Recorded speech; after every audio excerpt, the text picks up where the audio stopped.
On the inaugural episode of the History of the Chorus podcast with Curtis and Josh, we take a deep dive into the history of the band Norma Jean, Part 1.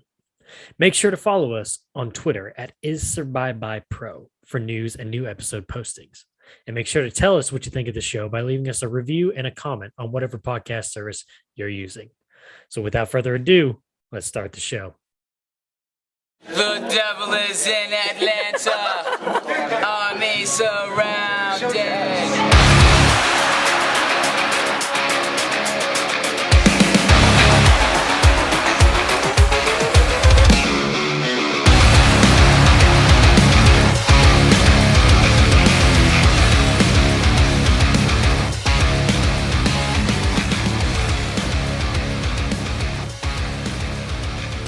Welcome to the much anticipated first episode of the History of the Chorus podcast. I'm Curtis. And I'm Josh. Josh, we made it, man. We finally made it. We've been talking about trying to do a music podcast for the last year, maybe or so, year and a half, maybe. We finally settled on an idea. I just want the record stated that it was my idea first to do a music podcast. And then this guy decided to swoop in behind me and say, hey, no, let's do a music podcast. Oh, really? What a great idea. I wish I would have thought about that. No, music podcast doesn't sound good. Yeah, hear me out. I'm thinking a podcast about music. Brilliant. Yeah, so today we're finally kicking off the History of the Chorus podcast. We're kicking this podcast series off with a bang, Josh. We can only do it this way, man. We can only start with this band, I think. The one, the only, the almighty Norma Jean. Yeah, it definitely felt like a great starter to this. So, was that the first band you thought of when trying to think of which band to go first with? Yeah, I think so. I mean, that was the first one that kind of came to me that I was like, yeah. Yeah. Well, I kept asking a couple of times, like, well, so who's it going to be? Well, who time to talk about first or whatever. And in my mind, I kept thinking, say Norma Jean, say Norma Jean, say Norma Jean, say Norma Jean. I wanted to go with maybe somebody, I just willed it, you know? Yeah. No, we wanted to go with somebody a little bit more accessible too, you know? True. I'd love for a first episode to be like a plea for purging or something, but also like probably about a third of the amount of people that know Norma Jean are going to know who that is. Right. Exactly. Yep. All right, man. Let's dive on in. You want to? Let's do it. Dive on in. Man. Let's dive on in. Well, I just want to start off by saying the band's history here is started from 1997 all the way to the present 2025. So this band's been going for 25 years, man. Can you believe that? Yeah, that's pretty crazy. How old is Corey? I think I want to say he's in his 40s, dude. If he's not, he's like late 30s, but I think he's in his 40s. Brutal. Yeah. When was the first time, or what year was the first time you heard Norma Jean? The first album, Bless the Martyr and Kiss the Child, that was the first one I heard. But I didn't hear that album until probably like 2004 or 5, maybe. Oh, okay. So cool. I think the first time I heard him was, I would say probably 2006, because I'm pretty sure Redeemer was my first album that I got to listen to, because I think you actually got that for Christmas one year, maybe with Bless the Martyr. And I just remember being like so mesmerized by the artwork of Redeemer, and then like just listening to that album on repeat all the time. It was it's fantastic back in the day. Yeah, for sure. So the genres that Norma Jean is classified in would be metalcore, post-hardcore, mathcore, noise rock, and this one's a little different, but some new metal. Yeah. Mm-hmm. I feel like mathcore is generous. That's generous. Is it generous? It's a little bit generous. How so? I don't know. I feel like that's taking away from a band like Fall of Troy, or Okay. I feel like you could even say that might be generous to say that about Fall of Troy, and Fall it's of way more Troy. technical, you know. We can get into the history of mathcore in another episode. we don't have time for that deep dive right Most now. of those I agree with. Yeah. The new metal though, we'll talk about that right now or pretty quickly here, because it's only in the first part of Norma Jean. In fact, it's not even really technically part of Norma Jean. It's part of a band called Ludacris. Not to be Ludacris. not to be I would say confused with the rapper Chris. Ludacris. This is Ludacris. Yeah.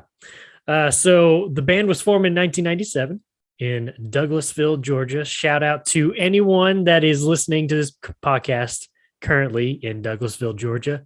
If you are, let us know. Leave a comment. We would like to know where you're listening from. But anyway, formed in 1997 in Douglasville, Georgia. The first name was, again, Ludacris, not Ludacris, Ludacris. And the first official lineup consisted of Josh Scoggin on vocals, Christopher Day on guitar, Scotty Henry on guitar, Josh Swofford on bass, Daniel Davison on drums, and one Mick Bailey on turntables. Everybody remembers Mick Bailey from Norma Jean. Everybody. If you don't know Mick Bailey, every hardcore Norma Jean not a Norma Jean will fan. Remember, we'll remember Mick Bailey. Yes, and I'd forgotten until I started doing the history here this last week or two. I had forgotten that they had a turntable guy in like their very early years, and I think I proposed this question to you last week about. I wonder what Norma Jean now, like, still have all the same songs that they have now in their catalog. But if somebody would like go back, who's like a master of turntables, would go back and like put turntables in all those songs, I wonder how it would sound. I told you it would sound like "Here Comes the Kraken." Like it would sound something like that. Oh man! All right. Anyway, so there's your first. Like it's terrible, but then there's also something about it that you're just like, damn, like, this is mesmerizing, man. I can't like not listen. Yeah, for sure. So anyway, that's your first official lineup, 6 members. Soon to be a very revolving door of members, though, and we will get to that as the members come and go here. So the first 2 albums, they're kind of mini albums, came out in 1999 and 2000 respectively. The first album that they put out was a split with a band called Travail from Pluto Records. And you know what? I just thought about this not too long ago. I mean, unless I just like don't realize it, and maybe this was just like a big like 2000s trend, but like nobody does splits anymore, it seems like. Am I right or am I wrong? Yeah, I guess so. I've like not really thought about that, but it used to be a split big EPs thing, used to be a big thing. Yeah, bring those back, guys. Would like to see that. Anyway, so the split there with the band Travail from Pluto Records in 1999, and then their solo 5 EP came out in 2000 from Pluto Records also. Both these albums actually had the exact same track list, so they probably just basically copied and paste from one album to the other. Those songs included Body of God, My Closet, Eeyore, that's Eeyore from Winnie and the Pooh, and Dia Fuego, whatever the heck that means, and I Covenant, I'm Yours. So the other thing I forgot to mention earlier was, and we're going to see that in, obviously we see it right now in some of these song names, I wouldn't classify them as a Christian rock band, but they're a band with some Christian members in it. Maybe not so much now, but at one time, especially then, they were all, in the belief system of Christianity, and their songs definitely showed it. These 2 albums definitely have a much different sound than the Norma Jean that we're used to now, especially with this newest album coming out just the other day. But that goes with the whole turntable thing. This is actually the only 2 albums that have turntables actually present on them, as the turntable master Mick Bailey would leave before the next album would come out. We'll get to that here in a second, though. But we talked about last week again the whole turntable thing, and I think you said something about you thought maybe they were going for the whole Linkin Park sound, which Linkin Park was kind of getting big right about that time, weren't they? What year did you say? 1999 and 2000 is when these two came out. Yeah, that's what I was thinking. But anyway, interesting. Have you heard either one of those albums before? No. Okay. Have you? That's I want to ask too. Have you listened to any Ludacris albums? I've listened to plenty of Ludacris. I have not listened to any Ludacris. Okay. I would say skip these first two albums. The next one, their full length album, I've listened to a couple of times, and it's good. It's definitely trending towards Bless the Martyr for sure. We'll get to that here in a second, though. But like I said, there's going to be a super, not a super, but a revolving door of band member changes throughout the 25 years of their history, and we're already starting to see that as founding member Josh Swofford, who plays bass, would exit the band soon after their 5 EP was released. Swaff. Poor Swaff. He couldn't do it. I think it was the turntables. I think he was like, if we're going in this direction, I just can't do it. And the sad thing is, if he would have stuck around, he would have realized they were going to ditch the turntables. But I don't think that's why he left. But anyway. So Josh Swofford leaves the band. He is soon replaced by one Josh Doolittle on bass. So this next album comes out in 2001. It's their first full-length album, and it's actually their only full-length album under the name Ludacris, not Ludacris. It's called Throwing Myself, and they're first off of Solid State Records. Again, like I said earlier, Mick Bailey is actually going to be leaving the band during the recording, so there's actually no turntables present, thank God. This is going to be the first album with new bassist Josh Doolittle. This album was actually met with favorable reviews. Definitely not one of their best albums, but you can tell they're making progress. Like I said, after listening to this album, you can tell they're making their way towards Bless the Martyr. And what made that album really good. Songs off of this album include Light Blue Collar, Local 1145, Patient Philadelphia, and An Act of My Own Volition. If you haven't listened to this album, Josh, you're one of those people, I would recommend at least giving it a shot. Yeah, I haven't listened to that one either. Yeah, Throwing Myself is the album name. Soon after, the band decided to change their name because one Ludacris started becoming very popular. So to try to get themselves away from that name, they decided to go with a new name that they'd kind of been kicking around for a while called, you guessed it, Norma Jean. And according to the drummer Daniel Davison, the meaning of Norma Jean put together means patterns of grace and mercy, which to them felt right because it's trending towards their Christian beliefs. So they decided to stick with that. Yet again, man, I miss these splits. I wish they would bring back split albums because in 2002, Norma Jean would release their first technical album, which is a split with Me Without You from Solid State Records. Have you heard that one? I think so. Yeah, that whenever you said that immediately kind of take you back, man. Yeah. Which I mean, both. There's only 2 songs from each band on this album, so it's a 4-song EP. Both songs from each band are actually featured on their next albums. I think Me Without You was Bullet to Binary, and I forget what the other song is. But Norma Jean's 2 songs that they put on here is I Used to Hate Cell Phones, but Now I Hate Car Accidents. Yes. And The Shotgun Message, man. Yes. Which both of those songs were early versions. which will be re-recorded later on. Which brings us to our next album, man. Bless the Martyr, Kiss the Child, released in 2002 from Solid State Records.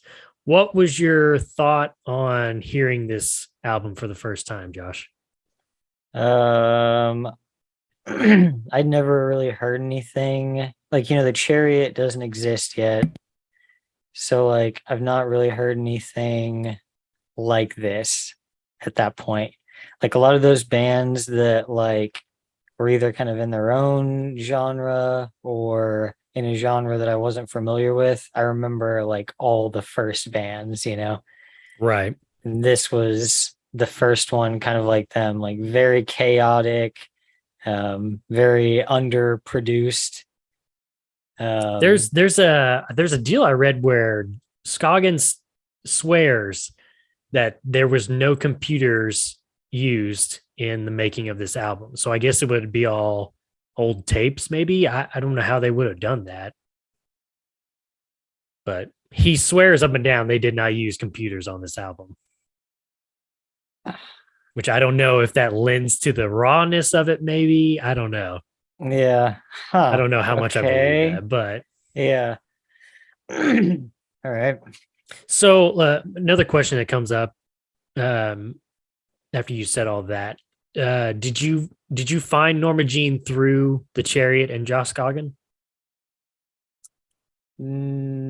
No. Oh, okay. You kind of made it sound like maybe you heard of Norma Jean through the Chariot. No, like when I started hanging out with Brandon, that is really when I started getting introduced to all those like Southern metal bands, Yeah.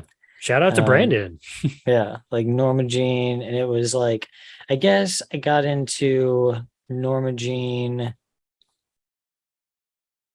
probably like around Redeemer time because Josh Scoggins had already formed the Chariot. Right. So, but yeah, like Norma Jean, the Chariot, Maylene, Every Time I Die, like all those bands. Yeah.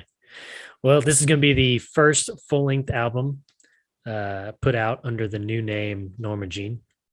Josh, did you know that this album is produced by, and I'm sure I'm gonna butcher his last name here, but Adam Dunkowitz, I guess that's how you say it.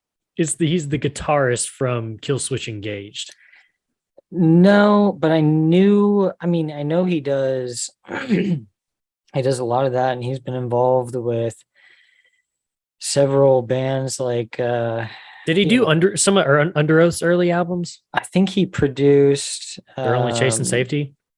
Well, I don't know about that, but I know for sure he did Define the Great Line. Are you sure? Yeah. Okay. Yeah, for sure. Okay. That's cool. I was thinking, for some reason, I was thinking Goldman did that one, but it's at Goldman Studios. Okay, at his studios, but maybe him. Okay. Yeah, Adam but Adam did like a lot of this stuff on there. Yeah. Okay, cool. So this is going to be the last release with founding member Josh Scoggin on vocals and Josh Doolittle on the bass. Only lasted one album. Obviously, as most people know, this like gets as bad as He Is Legend. Like when you think about not even that, but like the same like, in and out of the band constantly. Right. But not even that. I mean, like, think about like the Chariot. How many people have come and gone through that, like album by album by album? It's ridiculous. Speaking of the Chariot, as most people know, maybe some of y'all don't, it was at this time that Scoggin left that he ended up forming the Chariot, which was a successful band, I guess you could say. I mean, they were kind of underground. So, I mean, yeah, not like radio success or anything like that. No. This album is met with high praise, and I think it's safe to say that it may be their most popular album among fans and critics. Would you agree or disagree? That's a tough call. Okay. I don't know. Well, I think we can talk about it a little more because there's that statement kind of comes up here in just a little bit when we're going to talk about the two vocalists. So okay. We'll talk about that here in just a second. Songs on this album include Face, which is a reference to Proverbs 30:15. Obviously, I used to hate cell phones, but now I hate car accidents, which is, I want to stop and say something about that name. It's interesting to me because 2002, obviously the iPhone hasn't been invented. Then maybe there's flip phones out there. I don't know. But it's weird to me that like you look at that title now in like 2022 and just like, wow, how did he know something like that was in 2002 would be so like relevant to like now, I mean, it's definitely relevant now, but it was relevant then too, because a lot of people resisted like the change to carrying like a mobile phone, Yeah. A lot of people just like didn't like that or like the thought of that. Right. That's true. So there's those two songs, and then there's obviously the big hit that everybody loves, and they're always crying for it as an encore at Norma Jean shows. Memphis Will Be Laid to Waste, featuring Aaron Weiss of Me Without You. Did you know, Josh, that the music video, have you even seen the music video for this song? I have. I don't remember exactly. Did you know that this music video doesn't feature either Josh Scoggin or Josh Doolittle? I don't know. Yeah, it was actually made after both of them left. So it's going to feature new vocalist Brad Norris, who joins Norma Jean just as a touring vocalist for 2 years, 2002 to 2004. And it also features new bassist Jake Schultz, who will be on the next several albums. So again, Scoggin's gone, Doolittle's gone. We've already had 3 band members leave. And now Schultz is on bass, and we're like just getting started. Yeah, we're just getting started, people. So yeah. So Norris is your touring vocalist for the next 2 years, and then one. I think I've seen some Warped Tour videos that like where he was the touring vocalist. Mm-hmm. He is not good. No, he's not. He's definitely no Scoggin, and he's definitely no Putman for sure. Like the ones I saw were really bad. And I know sometimes, on tour you can have those nights where, you're just like so worn down, like your voice is just shredded, but that did not seem like he ever had it. Yeah, for sure. And maybe that's probably why he only lasted 2 years and never did an album with them. Yeah. They probably just kept him on until they could find somebody else for the time being. So one Corey Putman enters the arena. Putman. He is formerly of the band, I think I'm saying this right, S.O. Charis. Have you ever heard that band before? No. Okay, so you never listened to anything, any of their stuff. I would highly recommend going to listen to that, dude. I think it's very raw stuff, but it's pretty good. What is Corey, he do guitar or vocals? He does the guitar and vocals. Okay. And there's another guy who does guitar and vocals too. So it's kind of like dueling vocals. But they're both pretty good, man. And I was listening, I'd heard it before. I listened to their album several years ago, but then again, going into this deep dive, I went back and listened to some probably about a week ago or so. And, definitely his voice is obviously not what it is now. Very young. But at times you can kind of hear hints of, maybe prime Corey Putman in Norma Jean, maybe like 2010, 2013 era. You can kind of hear that voice a little bit, but it's very raw, much like Throwing Myself album and Bless the Martyr, Kiss the Child. It's pretty good. I'd recommend listening to it, though, giving it a shot. Okay, this is where I want to talk about. I'm calling it the Scoggin versus Putman debate. Every time that I go on to YouTube and I go either watch a music video by Norma Jean, lyric video, whatever, there's always at least one person in the comment section that always says, this song sucks. Bless the Martyr, Kiss the Child era was the best. Nothing else matters. Such and such, whatever.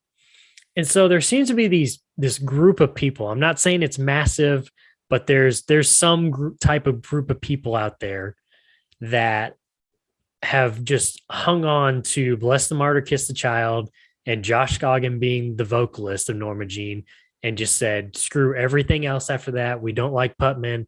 We don't like, Oh God, the Aftermath, Redeemer, whatever. We don't like any of that. We just want to stick with Bless the Martyr, and that's it. That's Norma Jean. That is Norma Jean to us and nothing else. You and I have talked about this before about obviously when you think of Norma Jean, I think you automatically think Corey Putman. You don't really think Scoggin unless you really know the history of it and you've listened to, Throwing Myself and Bless the Martyr, Kiss the Child a lot. And we've both kind of had the talks about, okay, well, who do you really think represents Norma Jean?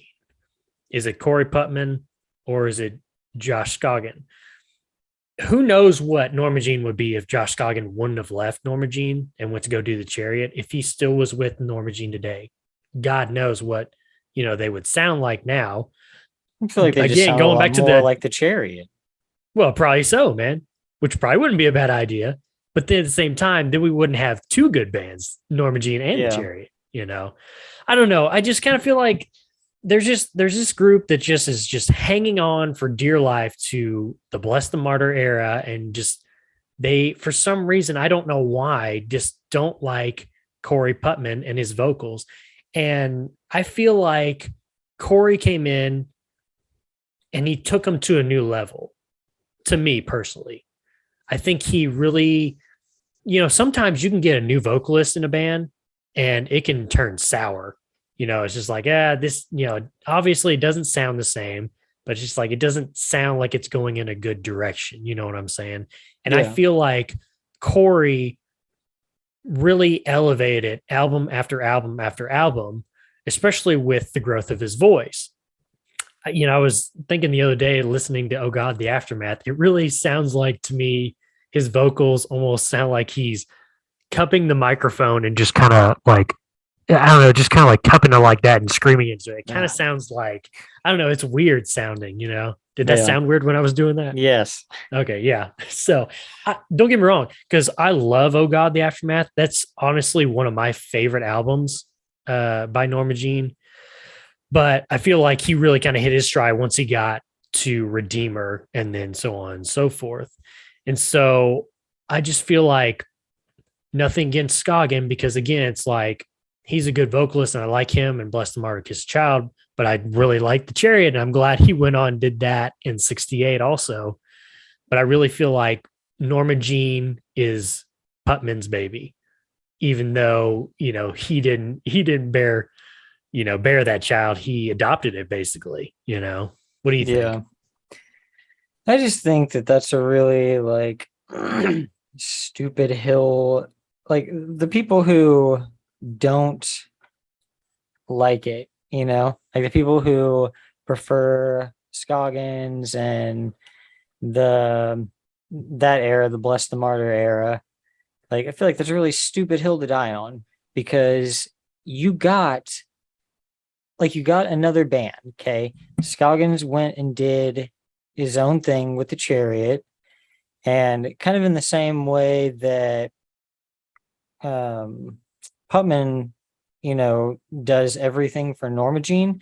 It's kind of like those guys are those bands now, like through all the lineup changes and everything. That's why, and that's why it's obvious, because that's why the albums continue to sound the same and the style continues to be the same, is because it's all like essentially the product of those one guy, like the, Scoggins or Putman. So they keep the main thing. And then these new people that come in kind of, add something to it. Yeah. But I don't understand why you would, like, so now you're just not going to listen to any of the Norma Jean after that? Because like, even if you don't like, let's say you don't like the newer albums, even like the last few, like you probably still liked Oh God, the Aftermath, and you probably still liked Redeemer. Yeah. Like, yeah, I don't know. No, I'm with you too, but I think those are the same people that sit there and they want the new album that comes out in 2022 to sound the exact same as the album that came out in 2005. It's like you can't expect that. You can't expect it to sound the exact same or whatever, because bands change, they mature, there's different trends that come along or whatever, and yeah, it's I'm with you. It's a stupid hill to die on. Well, and you got But you got the best of both worlds. You got what you wanted. right, You got the Scoggins band that still sounds like that earlier right, album. And then yeah, you also got Norma Jean, like to continue on for at least, some people might argue the later ones are not as great, but at least another like 5-6 years of like good albums. right, exactly. Plus, they went on tour a bunch together, so that Yeah. helps probably. Anyway, yeah, I'm with you on that. I agree. I think it's a stupid hill to die on, and it's like if that's what you believe, whatever. But I don't know. And you were sitting there, you were saying, well, maybe they just don't. Maybe they don't want to listen, or maybe they don't listen to the new songs. It's like obviously they do, because they're on the comment section Right. of the new songs. So I don't know. Yeah. Some people just like to complain though. Anyway, so Corey Putman, he's in the band now. The Corey Putman era of Norma Jean is in full effect. And in 2005, they release his debut album with Norma Jean, Oh God, the Aftermath. And I didn't realize this until I just kind of did some digging on it. There is actually an extended name to this album. Did you know that? No, I don't think so. So did you have the album, the CD? I feel like Yeah. either you did or I bought. Okay, maybe I just borrowed it from you. So if you took the little lyric booklet in the linear notes, apparently on the first page, there's a longer name than just "Oh God, the Aftermath." They sometimes like to call the album "Oh God, the Aftermath," the marvelous end of the exhausted contender, and I thought that was pretty cool. It was an interesting kind of name. But that's released from Solid State Records in 2005. Their first album with Corey Putman on vocals and Jake Schultz on bass. Have you ever heard the word portmanteau or portmanteau? Portmanteau? Yeah. I don't think so. So the definition of portmanteau is a word blending the sounds and combining the meaning of two others. So the each song title on this album is a portmanteau or portmanteau, whatever. Come at me, literature people.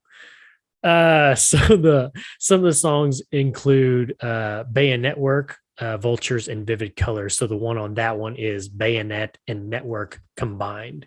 So you get what that is? You get it? Okay.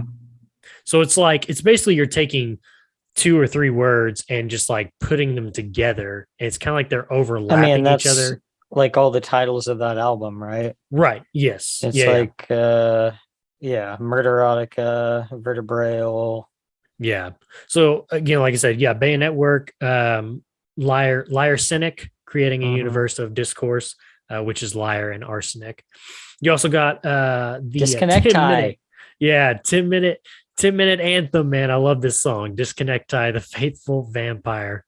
Yeah, and that's a good probably one. Yes, and probably my favorite song of all, and probably closing song on a Norma Jean album, Scientification, Part 1, A Clot of Tragedy, and Part 2, A Swarm of Dedication, which is actually a reference to Jeremiah 51:31 at the very end of that song. These track lists are like a Coheed Cambria album. Yeah, it's crazy, man. Good Apollo, I'm burning star 4. Right. Yeah, you can definitely tell it's kind of that age where people were getting pretty crazy with song titles. Not so much anymore, as you can tell from the song titles from this last album are pretty short. Did you know, 2 questions for you, Josh. Did you know that there is a hidden track at the beginning of this album? What? I'll take that as a no. I didn't know. No. So, do you even know what I mean? Like when I say a hidden track at the beginning? No. Okay.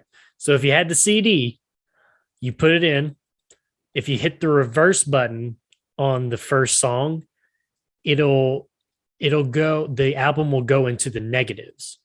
There's a 2-minute song at the beginning of Oh God, the Aftermath that is hidden.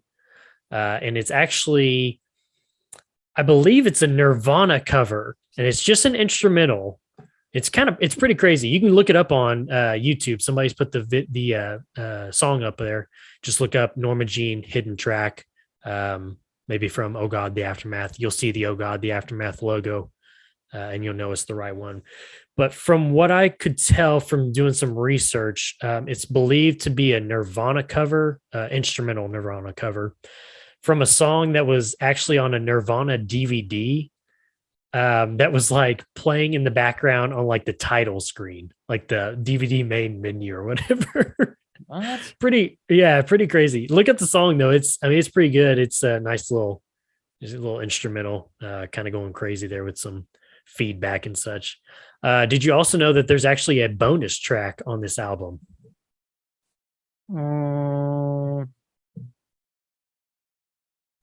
I don't think so. Okay. It's called Sean Liu. It's actually a pretty good song. You can also look that up on YouTube. Also, just type in Norma Jean Sean Liu. Check it out, man. Third question for you. A little bonus question. I know you like bonus questions. Is there a hidden track in the middle of the song, in the middle of the album? No, there's a hidden track within the hidden track. You hit now that's forward and backward at the same time. And well, you have to do the combo button: forward, backward, play, forward, backward. Okay. And then you unlock the hidden song. Now, this album, Josh, actually won Best Recording Package at the Grammys in 2006. Now you may think to yourself, what? Norma Jean won an award from the Grammys? Technically, they didn't win the award. The people who made the artwork won the award. The best recording package is it's for artwork and a whole album packaging artwork wise and everything. I mean, so Norma Jean didn't technically win. Yeah, it's pretty sick artwork. So that's Oh God, the Aftermath. I do have one complaint real quick. We're talking about hidden tracks. That's one thing I wish, kind of like the splits, that people would bring back. I know that you can still buy CDs from bands, when they have new albums come out and everything. But I wish that they would find a way, especially in 2022 with our technology and everything. I wish they would find a way where if I bought Oh God, the Aftermath off of iTunes, that I would still be able to go find that hidden track within the first song. I've tried and you cannot get to it. And that's one of my biggest complaints, because I always liked buying an album and finding out that it had a hidden song within like the first, Dude, first track. It's my favorite hidden track. What's that? It's not a Norma Jean song, but it's Once Nothing. And it's How to Build a Sandcastle. Yeah, How to Build a Sandcastle. Oh yeah. I remember that, man. Because there's not even a full length. Is there a full length version of that song that you can get? I don't think so. No. And it sucks because it sounds like it goes so hard. Yeah, it does, man. But I think that's the point of having to be a hidden. You only get maybe 10 seconds of it, after he actually starts. Yeah, about 10, 15 seconds maybe. Yeah. So that's my thought on hidden tracks. Bring back splits and bring back hidden tracks, please, at the beginning of albums. Josh, I hear you went to a Norma Jean concert about this time. Would you tell us a little bit about it? I remember that it wasn't like I went to the show and that was my exposure to Norma Jean. I remember I went because I liked Norma Jean and I liked The Chariot. And then I didn't know the other two bands that were playing. It was the Handshake Murders and A Life Once Lost. But they were both really good too. And I remember they played, they definitely played some stuff off of Redeemer. I remember that. And then, so there would have been some stuff from Oh God, the Aftermath. But I remember that it must have been the Chariot played before them. I was thinking it was Norma Jean was the headliner. Yeah, because I think they headlined that show. And during they played Memphis Will Be Laid to Waste, and when they did, most of the guys from the Chariot like all came out, and it was crazy because it was like the most chaotic thing I've really seen performance wise like at a Yeah. show so far, because there were like guys out on the crowd, like like one of the drummers was out on the crowd like holding like a Like a snare snare or whatever. and Yeah. just like beating it out there in the crowd. And then both Scoggins and Putman. Putman were out there doing vocals, just like dueling vocals. Right. Yeah, it was just, I don't know, it was really chaotic. Do you remember what the tour name was? I don't. Okay. I thought I'd throw it out there. Give it a shot. No. I remember it was at the other side. Yeah, I can remember you saying that. Right next door, the old Crush Lounge. Yeah. Yeah. All right, cool, man. If you'd like to hear more Josh concert stories, leave us a review and a comment to let us know. That'll be definitely one of the tamer ones. That one was like, I went to the show and it was good and I enjoyed it. And then other ones will be like, yeah, man. And then the cops came and they like locked everybody inside the venue. And then other ones will be like, and then I rushed over to the fight, but before I could get there, somebody punched me in the back of the head and knocked me out. Wow, that's just a little taste for y'all in episodes to come. Yeah, this is the tamest one you're gonna get, which is very interesting story. Because I would think for like how crazy both those bands play like live shows, that there would be like something crazy, like I accidentally got hit in the head by a guitar or something, No, I don't remember like anything. Like the only things about that show, like I think there was like a fight in the parking lot afterwards, but that was so like minuscule, It's not a show without a fight, is it? During a good chunk of the show, I was like right up next to the speakers on the right side of the stage. And so I remember getting home that night, my ears just like ringing so bad because I was just right up on it. Yeah. Cool.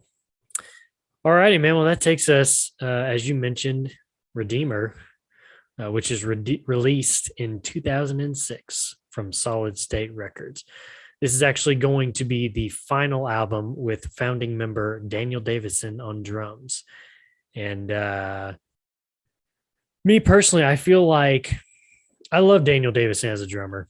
Yeah. I think he's, obviously I think he's great in Norma Jean. I think he was a huge piece to their sound. His drumming style in Norma Jean is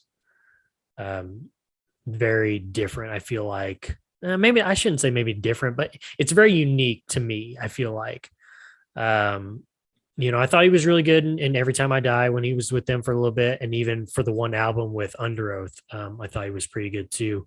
So I was kind of disappointed after he left. I don't really want to say I didn't like the drums in any other Norma Jean album, but it just kind of felt like it wasn't the same, because he had that unique style. He's so good. Yeah. Go ahead. Was it Low Teens or was it From Parts Unknown that he was on with Every Time I Die? Was he just on one album or was he on two? He might have been on two. I mean, those two albums were back to back within a 2-year period. It was one of those two. God, I almost want to say Low Teens, but then I'm like, no, I think it's the other one. So I don't remember. I mean, you can look it up real quick if you want. While Josh is doing that, this is actually the first album where one of Corey's brothers, Matthew Putman, contributes additional percussions and drums.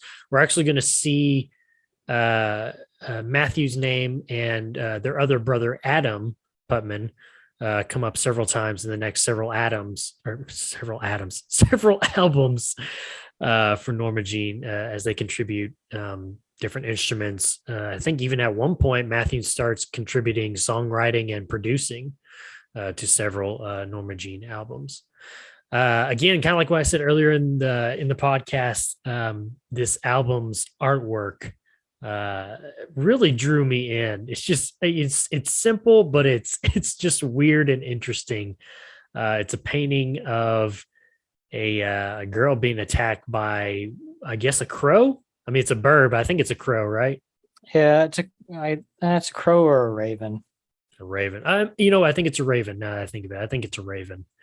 It's just very interesting, kind of a weird artwork, especially when you go with the name Redeemer. It's kind of like I don't see the correlation, but okay. But anyway, he was on both albums. Oh, he was on both albums. Okay, yeah. I was thinking he may have been on both. Okay, so he would have toured with them for From Parts Unknown, and then he wrote and recorded the drums for Low Teens. So okay. I don't think they put out one in 2017. No, so they didn't put out an album for like 4 or 5 years. Okay, so you're saying he was only on one album, Low Teens? Yeah, okay. Yeah. Okay. And then he toured. He toured while he toured Parts Unknown. Gotcha. Okay. Yeah. Okay. But he didn't write that. Cool. Gotcha. Okay.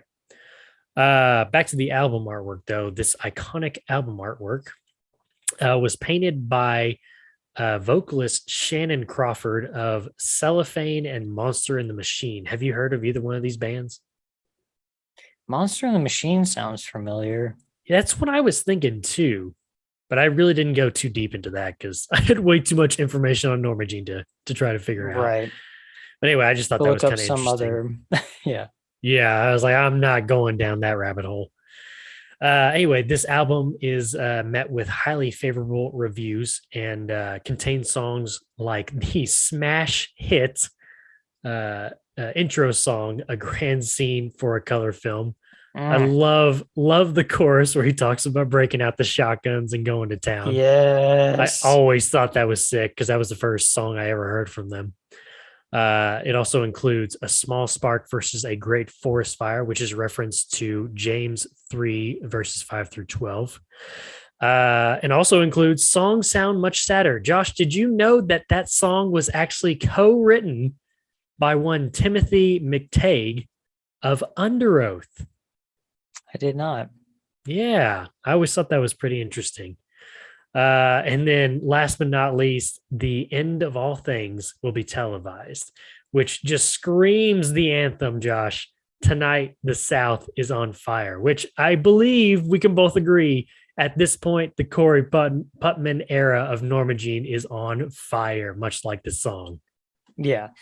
Yeah, dude, Redeemer is so good. Like, I think that's, I don't want to get ahead of things here, but that one, it's got to be my favorite, Really? Like, there's such great like tracks on other ones, and from time to time I've thought that Wrongdoers was my favorite album, but dude, it's definitely Redeemer, because anytime I go back and listen to it, I'm just like, yes, like this is peak Norma Jean right here. And there's like the other albums, like I love most of their other stuff, but yeah, like this is the one you always come back to. Yeah. Okay. Like I said earlier, Daniel Davison would be leaving shortly after this album is released. And again, my personal opinion, I feel like it's a huge change to the Norma Jean sound as far as drums and everything. And I feel like this is the Norma Jean, like this is the Southern Norma Jean album. Right. Yes. Yeah, for sure. I agree with that. I feel like though at one point, but I've tried looking it up again, but I can't find it. But I feel like I had read where like he was, Daniel Davison was in on a lot of like not just like musical writing, but like lyrics for songs, especially like "Oh God, the Aftermath" and stuff. But I went back and tried to look for that, but I couldn't find any like true credit where it said, "Hey, he wrote these songs" or whatever. But I feel like I had heard that at one point. Maybe does that sound familiar to you at all? Not really. Okay, that's fine. All right, man. Let's get into this next album here.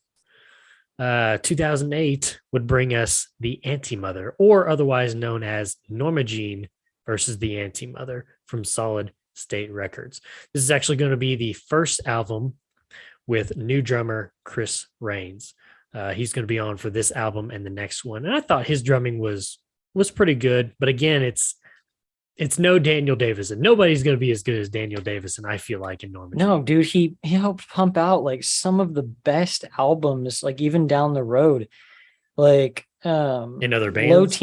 Low teens after like there had, in my opinion, there's not a bad Every Time I Die album. Kind of the same progression as Norma Jean. If you listen to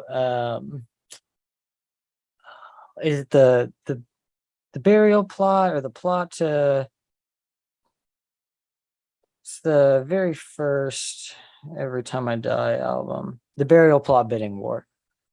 That's kind of like those first couple unknown albums for Norma Jean, like I'm not throwing that album on and listening to it. If I'm throwing on an old Every Time I Die album, it's probably going to be either Hot Damn or Gutter Phenomenon. Right. Like even before that though, like Last Night in Town, like that's a good album. Like Hot Damn is a pretty good album, but by the time you get to Gutter Phenomenon, like it's taken off. Skyrockets. Yeah, and they're like I was saying, they don't have a bad album in my opinion, but I feel like it starts to get a little stagnant around that point. Like From Parts Unknown was the first Every Time I Die album that I was like, this isn't doing a whole lot for me. Like I still like it, and there's not songs on here that I'm like, oh, this is bad, Yeah, it just doesn't feel right. But there just didn't really feel like anything really new brought to it or anything. And then Low Teens comes out and it's like right back to it. It's like going back to Gutter Phenomenon or Big Dirty. And I think a lot of people think Big Dirty is like their best album, especially like older fans. Okay. He helps them put out an amazing album there, and you can, his drums are crazy. And then Under Oath, which album was that? Disambiguation. Yeah, and that was an amazing album for them. After, of course, I think too with like I think it's between Daniel Davison's drums on Disambiguation and the fact that Spencer really got to take control of everything lyrical, singing, screaming, whatever. I felt like that was really good. No offense to, Gillespie, but it felt like new, something new and a fresh, a breath of fresh air, even though they didn't, it was only just that one album and they ended up, quitting after that. Yeah. But yeah, and especially for them, like, I think it's a lot more noticeable because you went from Define the Great Line to a little bit below that, in my opinion, was Lost in the Sound of Separation. Yeah, it's still a really good album, but it's good album, but it's not as good as Define the Great Line. But that's the thing about it, though. With Disambiguation, which was like, right. I sometimes I think that album is better than Define the Great Line. Really? Yeah, like sometimes I listen through to it, like there's like such a solid connection between a lot of those songs. Like, right. I don't know. I'm a sucker for an album that's recorded a certain way to be listened to that way. Yeah, good transitions from song to song and such. Not like I agree. We moved tracks around because the label thought this track would be better at the beginning. It's like, no, this is all written one way, and that's the only way it can be listened to. Well, your album's supposed to tell a story, Yeah. I mean, that's the main focus of your album. Yeah. I don't know. I was going to say, though, we're getting way off from Norma Jean here, but I just wanted to say about the whole Define the Great Line thing and what you said about Lost in the Sound of Separation. That's so hard, though, to follow up an album like Define the Great Line. That's almost like impossible. Yeah. with how good it was, But yeah, it was a good album either way. Where were we at with Norma Jean here? Oh yeah, see here. We're talking about Daniel Davison, the writer's credits and stuff. Yes. Again, like I said, this is gonna be the first album, Anti-Mother, with new drummer Chris Rains, and that's where we kind of got off topic because we were talking about Daniel again. We got to let go of Daniel, man. We got to let him go. This is the Daniel Davidson podcast. Yeah. Maybe we'll have a full episode of Daniel Davison. Might have to do something like that. It's going to be shorter than you think. He's only in like Norma Jean, Under Oath, Every Time I Die, and then there's like the Color Revolt. Color Revolt. Okay. And then I think there's one more thing, but I think what with him especially, here we go again, getting off the topic of Norma Jean, but with Daniel Davison, he's done a lot of work of like music videos. He's a big artsy guy. He's done some other stuff too. He's probably credited with a lot more stuff. He might be like a writing partner for a lot of people. Yeah, that's might true. Produce. Yeah, true. Okay, anyway, back to Anti-Mother. We're staying on topic here, people, with Norma Jean. Okay, we got to get through Anti-Mother. We got to get through Anti-Mother. Okay, anyway, Chris Rains, new drummer, Daniel Davison gone. Don't talk about him anymore. So, frontman Corey Putman described the Anti-Mother as a character we created which represents anything that is deceptive and yet possesses an outwardly beautiful nature. And this album was met with mostly favorable reviews. It's funny though, because in doing this research, I found one article that was like probably the most negative album review I've ever read. It flat out stated in plain English, no one needs to ever listen to this album for any reason ever. And I thought, wow, that's pretty harsh. Now, I will say the first time I ever heard this album, I thought, I don't know if I really like this. And I think, again, that kind of goes back to what we were talking about with Define the Great Line, transitioning into Lost in Sound of Separation. Redeemer's, that's setting the bar way high, man. And then to lose your drummer on top of that helped you make you who you are. That's a tough, call to answer there. And so my first, listening to Anti-Mother again, I was like, not really good. In years later, I think especially once Wrongdoers came out, I kind of went back and listened to, I think it was Anti-Mother and Meridional. Those two albums I really wasn't big on when they first came out, but once Wrongdoers came out and I really kind of got back into Norma Jean again, I went back and listened to those two albums, and I love both of them. Again, though, not as good as something like Redeemer. What do you think? Anti-Mother is definitely one of their weaker albums.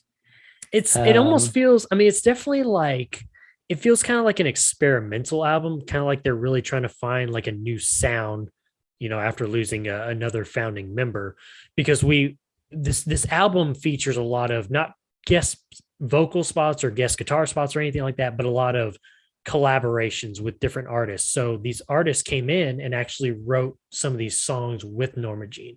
So you're not really just getting Norma Jean's sound, you're getting Norma Jean plus, whoever's coming in. So like Chino Moreno from Deftones came in and helped write some songs. Cove Reber from Seosin came in and helped write some songs. Paige Hamilton from Helmet came in and wrote a couple of songs with them. So that kind of adds to like I don't want to say weirdness, but like different sound of the album, I guess, than what we're normally used to, Yeah. Well, I don't know. It's definitely got some good tracks on it. It's got some confusing tracks on it. Very true. But it also has one of my favorite Norma Jean songs, like one of my most listened to songs, and that's Self-Employed Chemist. Okay. Love that song. It's a good one. Yeah. So the songs include, like you said, Self-Employed Chemist, Robots 3, Human 0, Surrender Your Sons, featuring Cove Reber of Seosin, Vipers, Snakes, and Actors, which I think is a just top-notch intro song to an album, I thought. Me personally.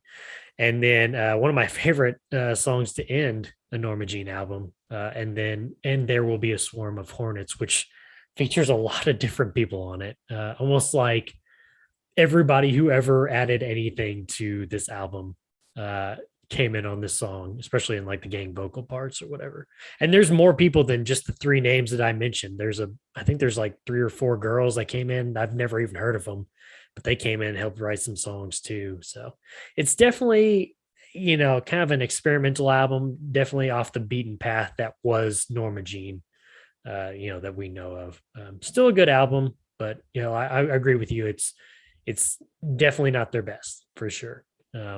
Maybe their least best. I don't want to say worst because I don't know if there's a worst album that they have. Yeah, it's just a weaker one. Yeah, weaker. That's a good word to use. Yeah, for sure. Yeah, so I think we're actually going to stop right there. We have realized that we're already like probably close to 2 hours in, and we haven't even made it through like half of their albums yet. And there's so much more to come. So we're going to go ahead and end it here. This will be part 1 of the Norma Jean episode of the History of the Chorus podcast.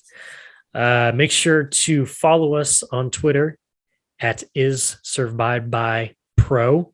That's where you're going to find all the news and episode postings for not just this podcast, but our other 2 podcasts as well. The Red Right Hand podcast, which covers the Peaky Blinders show, and our newest one coming out here soon, House of the Dragon podcast, which, as you can guess, covers the House of the Dragon show off of HBO, which will be starting here pretty soon. Make sure to tell us what you think of the show by leaving us a review and a comment on whatever podcast service you are listening to, Apple Podcasts, Spotify, so on and so forth. Also, almost forgot, make sure to follow this guy on Twitter also, at Joshua Lynn Gary. I think that's it. Anything else? Do you want to plug the Twitch, or are we giving up on that? We're gonna give up for now. We're just continued, people. Yeah, we're just not gonna talk about it until it's happening. Talk about what? Exactly. Alrighty, well, that's gonna do it, man. We will catch you in the next episode, part 2 of Norma Jean. See ya. Bye.